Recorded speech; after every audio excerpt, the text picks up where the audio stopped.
Telugu young directors ఛానల్కి స్వాగతం సుస్వాగతం. మన స్క్రీన్ ప్లేలో ఉండేటువంటి ప్రిన్సిపల్స్ గురించి తెలుసుకునే ఎపిసోడ్లో భాగంగా ఈరోజు మరొక అంశాన్ని తెలుసుకుందాం. ఇది చాలా ఇంపార్టెంట్ పాయింట్. ప్రధాన పాత్రకి ఒక సమస్యని ఏర్పాటు చేసేటటువంటి సన్నివేశం లేదా ఒక సంఘటన, దాన్నే మనం ఇన్సైటింగ్ ఇన్సిడెంట్ అని అంటాం. ఈ ఇన్సైటింగ్ ఇన్సిడెంట్ అనేది ఏంటి? చాలా ఇంపార్టెంట్. ఈ సన్నివేశంతోనే ప్రధాన పాత్ర సమస్యలో ఇరుక్కుంటుంది. ఆ సమస్యను పరిష్కరించుకునే దిశగానే సినిమా అంతా కూడా నడుస్తుంది. ఇది స్క్రీన్ ప్లేలో ఉండటం చాలా ఇంపార్టెంట్. దీని గురించిన విశేషాలు మనం పూర్తిగా తెలుసుకోవడానికి ప్రయత్నిద్దాం. నేను ఇంతకుముందు ఎపిసోడ్లో కూడా గస్టవ్ ఫ్రైటాగ్ స్క్రీన్ ప్లే పిరమిడ్ ఎక్స్ప్లెయిన్ చేసినప్పుడు కూడా దానిలో ఇక్కడ కనపడింది ఎక్స్పోజిషన్ తర్వాత ఇన్సైటింగ్ ఇన్సిడెంట్ అని ఉంది. దాని గురించి అక్కడ దానిలో చెప్పలేదు, అతని 5 ప్రిన్సిపల్సే చెప్పారు. ఈ ఇన్సైటింగ్ ఇన్సిడెంట్ గురించి ఇదివరకు నేను మాట్లాడాను, కానీ మళ్ళీ స్పెషల్గా ఒక ఎపిసోడ్ చేయాలని అనిపించింది. ఎందుకంటే ప్రధానంగా సినిమాని క్రియేట్ చేస్తున్నారు, స్క్రీన్ ప్లేలు రాస్తున్నారు, కథలు రాస్తున్నారు, కానీ ఈ ప్రధాన పాత్రకి ఒక సమస్యను ఏర్పాటు చేయటంలో ఈ ఇన్సైటింగ్ ఇన్సిడెంట్ అనేది ఉందా లేదా, అసలు ఆ సన్నివేశం యొక్క ప్రాధాన్యత ఏంటి, ఇది ప్లాట్ పాయింట్ 1ని ఎలా క్రియేట్ చేస్తుంది, ఎలా వస్తుంది అనే విషయం అనేది పూర్తిగా అర్థం కాకపోవటం వలన దీని ఇంపార్టెన్స్ కూడా గమనించకుండా చాలామంది కొత్త రైటర్స్, కొత్త డైరెక్టర్స్ కథలు రాసేస్తూ ఉన్నారు. కొంతమంది పెద్ద డైరెక్టర్లు కూడా రాస్తున్నారనుకోండి. సగం సినిమా అసలు only introduction of characters, introduction of backdrop, దీనికే సినిమా అంతా ఖర్చు అయిపోతుంది. ఇది ప్రధానంగా ఉన్న లోపం. ఈ లోపాన్ని మనం సరి చేసుకోవాలనుకుంటే, మనం మంచి స్క్రిప్ట్స్ రాయాలనుకుంటే దానిలో ఉన్న ఎలిమెంట్స్ ఒక్కొక్క దాన్ని మనం తెలుసుకోవాల్సిన అవసరం ఉంది. పదండి, ఈ ఇన్సైటింగ్ ఇన్సిడెంట్ ఏంటో ఒక్కసారి మనం తెలుసుకుందాం. ఎపిసోడ్లోకి వెళ్ళే ముందు ఒక చిన్న రిక్వెస్ట్ అండి. నేను ఈ పర్టికులర్ పాయింట్ చెప్పడానికి మన ఛానల్లో ఇదివరకు నేను చెప్పినటువంటి నేరము శిక్ష అనేటువంటి కె విశ్వనాథ్ గారి సినిమాలో ఈ ఇన్సైటింగ్ ఇన్సిడెంట్ అనేది ఎలా ఉంది అనేది నేను ఎక్స్ప్లెయిన్ చేస్తాను. కారణం ఏంటంటే మీరు అడగచ్చు, కొత్త సినిమాల్లో ఇవాళ రేపు వచ్చిన సినిమాల్లో చెప్పచ్చు కదా, కొత్తగా వచ్చిన సినిమాల్లో చెప్పచ్చు కదా అని మీరు అడగచ్చు. కానీ ఏంటంటే ఈ కొత్త సినిమాల్లో మరీ కొత్తగా వచ్చిన సినిమాలో ఏదైనా ఒక ఇన్సిడెంట్ తీసుకుని చెప్పాననుకోండి, ఆ సినిమా స్క్రీన్ ప్లే బెస్ట్ అనుకుంటే అదే ఫాలో అయిపోతుంటారు. ఇంకా అది వచ్చిన ప్రాబ్లం అన్నమాట. కాన్సెప్ట్ అర్థం కాకుండా ఆ డైరెక్టర్ రాసినటువంటి స్క్రీన్ ప్లే పద్ధతి ఫాలో అవుతారని నాకు ప్రాబ్లం అనిపించింది. నేను మామూలుగా అయితే క్లాసుల్లో అయితే నేను వివరించి చెప్పాలి, కానీ ఆన్లైన్ ప్లాట్ఫామ్లో యూట్యూబ్ లాంటి దానిలో మరొకటి దానిలో చెప్తాం కష్టం అవుతుంది. అందుకు నేనేంటంటే మనకి ఛానల్లో వచ్చినటువంటి ఎపిసోడ్స్ ఉన్నాయి కాబట్టి ఆ సినిమాని ఎగ్జాంపుల్ తీసుకుని మీకు అర్థమవుతుందని చెప్తున్నాను. ఒకవేళ మీకు డౌట్ ఉంటే మళ్ళీ ఆ ఎపిసోడ్ మీరు చూసి లేదా ఆ సినిమా చూసి మీరు తెలుసుకుంటారనే ఉద్దేశంతోనే ఆ ఎపిసోడ్ని చెప్పడం జరుగుతుంది. పదండి ఎపిసోడ్లోకి వెళ్దాం. ఈ ఇన్సైటింగ్ ఇన్సిడెంట్ అనేటువంటి దాని గురించి తెలుసుకునే ముందు దాని డెఫినిషన్ ఏంటో, అంటే పర్టికులర్ యొక్క ఏం చెప్తుంది అనే విషయాన్ని మొట్టమొదటి మనం తెలుసుకోవడానికి ప్రయత్నిద్దాం. It is the moment, event or decision that shakes up the protagonist's normal life and creates the primary conflict.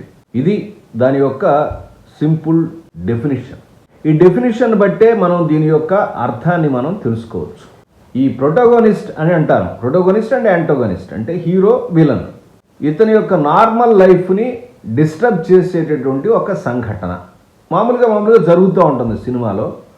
ఆ జరుగుతూ ఉన్నప్పుడు ఒక సంఘటన, ఆ సంఘటన యొక్క పర్యవసానంగానే ఆయన ఒక డెసిషన్ తీసుకుంటాడు.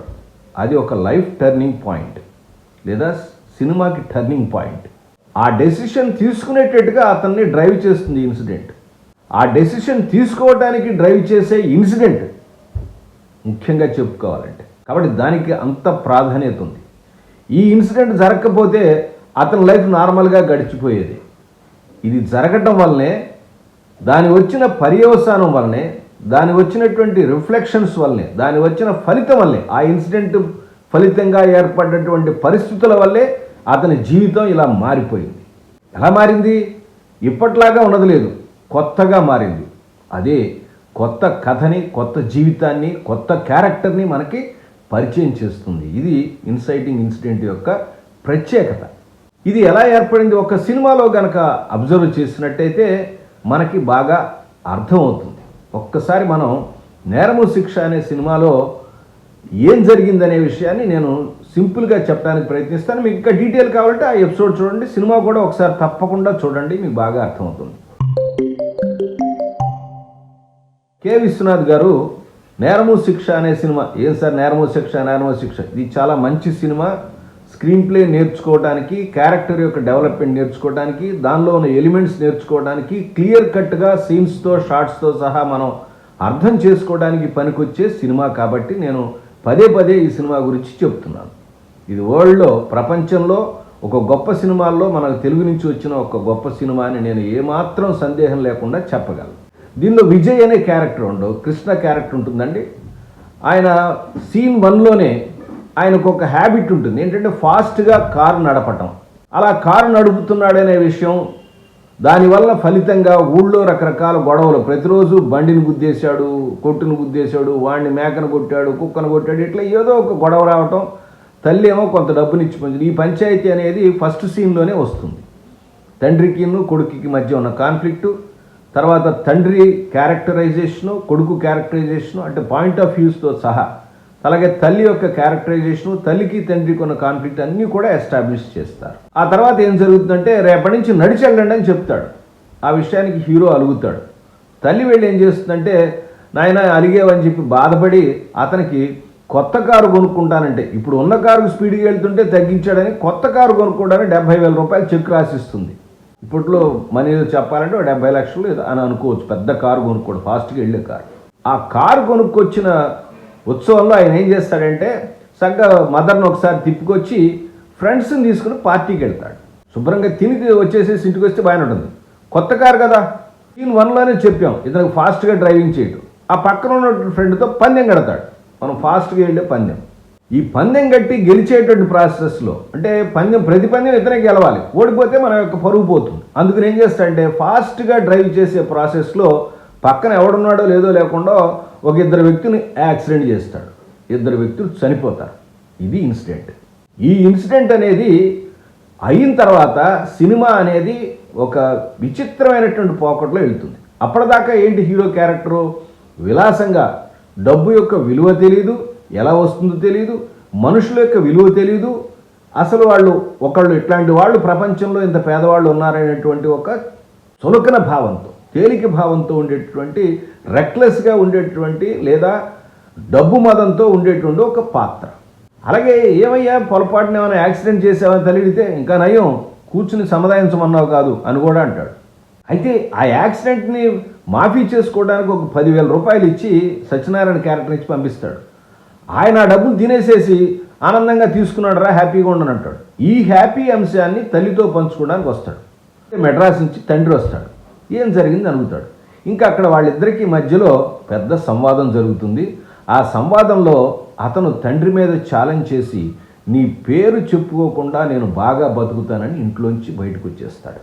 చూడండి, అక్కడ జరిగిన యాక్సిడెంటు, దానివల్ల 2 చనిపోవటం, ఆ 2 చనిపోయారన్న జాలి దయాలేని రాక్షసుల్లాగా కొడుకున్నాడని బాధపడుతున్న తండ్రి 2 మాటలంటే ఇతనికి ఆత్మాభిమానం లేదా అహంభావం పొడుచుకొచ్చి, హెట్ నీ మాట చెప్పేది ఏంటి, నీ పేరు వినకుండా నేను వెళ్ళిపోతానని చెప్పి ఇంట్లోంచి బయటకు వచ్చేస్తాడు. ఇది ప్లాట్ పాయింట్ 1. కాబట్టి ఇతని ప్లాట్ పాయింట్ 1 అంటే బయటికి రావడానికి, ఇంట్లోంచి బయటికి రావడానికి ప్రోద్బలం చేసినటువంటి ఇన్సిడెంట్ ఏది, అసలు ఇంత రచ్చ జరగడానికి ఇన్సిడెంట్ ఏది, ఆ యాక్సిడెంట్. ఆ యాక్సిడెంట్ ఆ రోజు చేయకుండా, అంటే హోటల్లో తిండి తినేసి ఇంటికి వచ్చి పడుకున్నాడు అనుకోండి, కథ వేరే రకంగా వెళ్ళేదేమో, ఏమయ్యేదో తెలియదు. అలా చేశాడు కాబట్టి, ఆ ఇన్సిడెంట్ జరిగింది కాబట్టి, దాని ఫలితంగా ఏం జరిగింది, ఇతని జీవితం పాడిపోయింది. ఇతని ఇంట్లోంచి బయటకు వచ్చేసాడు. అక్కడ ఒక అతను చనిపోయాడు, ఒక భార్యకి భర్త లేడు, ఒక చిన్న పిల్లవాడికి తండ్రి లేడు, ఒక తమ్ముడికి కళ్ళు పోయినాయి, కుటుంబంలో అంటారు కళ్ళు లేని వాడిగా మిగిలిపోయాడు. చక్కగా ఉండేటువంటి ఆ కుటుంబం సర్వనాశనం అయిపోయింది. ఈ ఇన్సిడెంట్ వలన ఇన్ని సమస్యలు ఏర్పడ్డాయి, దాని యొక్క ఫలితంగా ఇన్ని ప్రాబ్లమ్స్ ఏర్పడ్డాయి. ఆ ప్రాబ్లమ్స్ కానీ కారణం ఎవరు, హీరో చేసినటువంటి యాక్సిడెంట్. ఈ యాక్సిడెంట్ అనే ఇన్సిడెంట్నే ఇన్సైటింగ్ ఇన్సిడెంట్ అంటాం. ఆ ఇన్సిడెంట్ నుంచి వచ్చినటువంటి పరిణామాలని సరిచేసుకోవటమే కథ. ఇన్సైటింగ్ ఇన్సిడెంట్ ఆ ఎగ్జాంపుల్ చెప్పాను, మీకు కొద్దిగా అర్థమైంది అనుకుంటాను. ఇది ప్రతి కథలో కూడా, స్క్రీన్ ప్లేలో కూడా మీరు అబ్జర్వ్ చేయండి. నేను ఈ ఎగ్జాంపుల్ చెప్పాను, మీరు వేరే సినిమాల్లో వేరే అబ్జర్వ్ చేయండి. లేదా ఇంకేదైనా ఇంకోసారి సందర్భం వచ్చినప్పుడు ఇంకో స్క్రీన్ ప్లే ఎక్స్ప్లెయిన్ చేస్తున్నప్పుడు ఆ ఎక్స్ప్లెనేషన్లో కూడా చెప్తానికి ప్రయత్నిస్తాను. దీని యొక్క పర్పస్ ఏంటి, ఎక్కడ వస్తుంది, ఈ 2 పాయింట్లు తెలుసుకుంటే మనకి ఇది ఎక్కడ వస్తే ఎలా పెట్టాలని అర్థం. ఈ సినిమా బిగినింగ్లో వస్తుంది, పర్టికులర్గా ప్లాట్ పాయింట్ కన్నా ముందు వస్తుంది. దీనికి ఉద్దేశం ఏంటి, సరదాగా వెళుతున్నట్టు మామూలుగా ఉన్నటువంటి ఈ హీరో యొక్క జీవితంలో ఒక కుదుపుని, ఒక ప్రత్యేకమైనటువంటి పరిస్థితిని ఏర్పాటు చేయటం అనేది దీని యొక్క పర్పస్. సాధారణంగా ప్లాట్ పాయింట్ 1 కన్నా ముందు ½ an hourలోనే వస్తుంది. ఇది దీని యొక్క పర్పస్ అండ్ ప్లేస్మెంట్ అనేది మనం గుర్తించవలసిన అంశం ఉంది. మీరు రాసుకున్నటువంటి కథల్లో కూడా ఇలాంటి ఇన్సిడెంట్ ఉందా? అసలు మనం రాస్తున్న కథల్లో ప్లాట్ పాయింట్ 1 ఉందా? అసలు ఎక్కడుంది? నేను చెప్పిన స్ట్రక్చర్లో ఉన్నటువంటి ఎలిమెంట్స్ అనేవి మనం చూస్తున్న సినిమాల్లో ఎక్కడున్నాయి, ఏమిటి అనేది మనం గమనించినట్లయితే, ఇవి ఆ అంశాలే అని తెలుసుకున్నట్టయితే మనకి స్క్రీన్ ప్లే స్ట్రక్చర్, ఎందుకు సినిమాలు హిట్ అవుతున్నాయి అనే విషయం మనకి అర్థమవుతుంది. ఈ ఇన్సైటింగ్ ఇన్సిడెంట్ అనేటువంటి ఒక పాయింట్ నేను చెప్పిన తర్వాత మీకు తప్పకుండా ఒక్క డౌట్ మాత్రం వచ్చి ఉంటుంది నేను అనుకుంటున్నాను. ఒకవేళ వస్తే సంతోషం, రాకపోయినా వివరణగా నేను చెప్తున్నాను మళ్ళీ రాకుండా. ప్లాట్ పాయింట్ 1 అంటారు కదండి, అక్కడే కథ ప్రారంభం అవుతున్నారు కదా. ప్లాట్ పాయింట్ 1కి దీనికి ఏంటి తేడా? ఇది ఏంటి అదేంటి? ఇది ఒక సంఘటన, అది ఒక ప్లాట్ పాయింట్, అంటే అది ఒక డెసిషన్. ఈ సంఘటన జరగటం ద్వారా దీని ఫలితంగా హీరో అంటే ప్రొటోగనిస్ట్ అనే పాత్ర, ప్రధాన పాత్ర ఒక నిర్ణయాన్ని తీసుకుంటుంది. ఆ నిర్ణయమే ప్లాట్ పాయింట్ 1. ఇదేమో సంఘటన, అది పాత్ర తీసుకున్న నిర్ణయం. దేని ఫలితంగా? ఈ ఇన్సిడెంట్ ఫలితంగా. ఇది మనం గమనించాలి. ఇది ఒక సంఘటన, ఈ సంఘటన జరిగింది కాబట్టే ఆ పాత్ర, అప్పటిదాకా సరదాగా ఉన్న పాత్ర టక్కన ఇటువంటి డెసిషన్ అనేది ఎమోషనల్గా తీసుకుంది. ఇది ఏం చేస్తుంది? పాత్రకు ఒక గోల్ని ఏర్పాటు చేస్తుంది.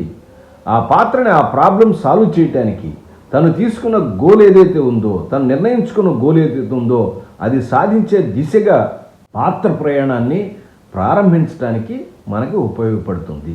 ఈ విషయాన్ని క్లియర్గా మీరు అర్థం చేసుకున్నారని నేను అనుకుంటున్నాను. స్క్రీన్ ప్లే స్ట్రక్చర్ని అర్థం చేసుకునే ముందు వాటి ఎలిమెంట్లను కూడా అర్థం చేసుకోవటం, వాటి ప్లేస్ను కూడా అర్థం చేసుకోవటం అనేది మనకి సరైన అవగాహనతో స్క్రిప్ట్ రాస్తున్నాం అనేటువంటి జ్ఞానాన్ని కల్పిస్తుందనే విషయం మనం అర్థం చేసుకోవాలి. ఇవేమీ లేకుండా స్క్రిప్ట్ రాసేస్తాను సార్ అంటే మనకి మనం రాసుకుని అందంగా అద్భుతంగా ఉన్నాయని అనుకోవచ్చు, కానీ చెప్పినప్పుడు ప్రొడ్యూసర్స్ కానీ లేదా తీసినప్పుడు ఆడియన్స్కి కానీ అట్రాక్టివ్గా ఉండవు. అంటే ఇవన్నీ ఉంటేనే ఉంటాయా అంటే, ఇలా ఉన్న సినిమాలు హిట్ అయ్యాయి కాబట్టి, ఆ హిట్ సినిమాల్లోంచి ఈ ప్రిన్సిపల్స్ ఏర్పరిచారు కాబట్టి, ఇలా ఉంటే ఇలా ఉంటుందని ఒక మార్గం చెప్తున్నారు కాబట్టి ఇవన్నీ మనం అనుసరించాలి. ఇవేమీ లేకుండా ఏదో సినిమా ఆడింది సార్, ఆ సినిమా పద్ధతిలో వెళ్తానంటే 1000 మందిలో ఎవడో ఒక్కడుంటాడు. ఊళ్ళో ఎవరో ఉన్నారు, ఒక రౌడీనో ఎవరో రాజకీయ నాయకుడు ఉన్నారు, రాజకీయ నాయకుడే వెళ్తాడు.